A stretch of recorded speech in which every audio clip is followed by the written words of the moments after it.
In this video, I wanted to talk about TikTok and the e-beggars. Not all of them, because there's so many out there, but there are a couple I kind of wanted to mention. Richard the Hungry, or Rich the Hungry, and Sailor. And there's nothing really bad about them. It's more the fact that right now they have a piece of land. I believe it's in Colorado. And one thing I know about them after watching them for a little bit over the last couple years is the fact that they they don't stay. They live in their vans. They e-beg. I mean, Sailor makes things, so you can go buy her arts and crafts and shit off her website. But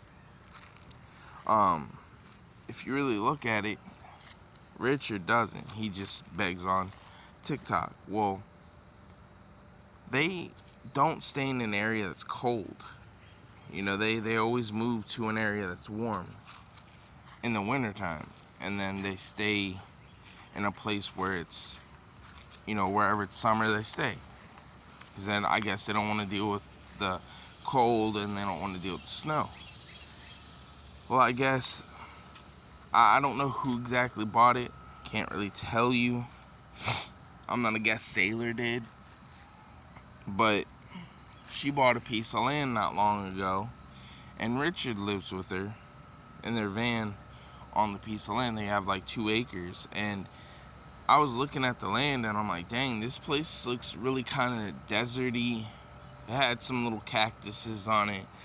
And then I heard that from their mouths they live in Colorado. And I'm like, dang, it gets cold up there in Colorado. This isn't how can I put it? It's not like they bought a house and then bought some land that came with it. No, they bought just barren land with no septic, no electricity. Pretty much just land that they are living on just by having their hands on there. Nothing wrong with it. I don't even know if it's zoned to do that. I can't tell you. I mean, a lot of the people, if they buy a piece of land, they kind of just do whatever hell they want with it until they get caught. But that's not always a good thing. But that's the point.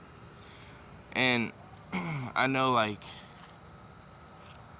Sailor was talking about she has to drive to the store to go to the bathroom, and people in the comments are talking about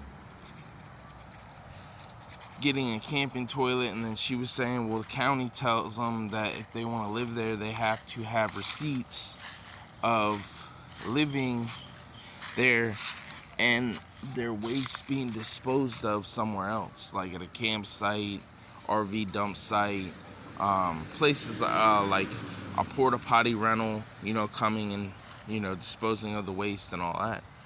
Well, I guess eventually they got an RV, but it's not like a regular RV. It's one of those pop-up ones. And what I mean by a pop-up RV or camper, it's pretty much like a tent. It's just an RV that's a tent. It pops up, it gets bigger, and has a kitchen, a bathroom, all that stuff in it. It's just the outside layer of it is the tent material, so it's not gonna keep you warm or anything like that. It's just like a tent. So they only really mainly got that so they can use it as a bathroom, I guess, to haul it out to wherever. And then they also said that whenever it gets cold, they're gonna be moving out and going to a warmer area. I'm like, why? Why would you move? Why don't you just stay there?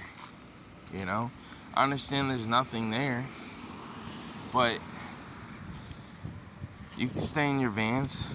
There are plenty of people that live in the cold. Look at Will Survives. I mean, I understand that he builds his own cabins and all that stuff, makeshift ones, and he lives in them and all that crap.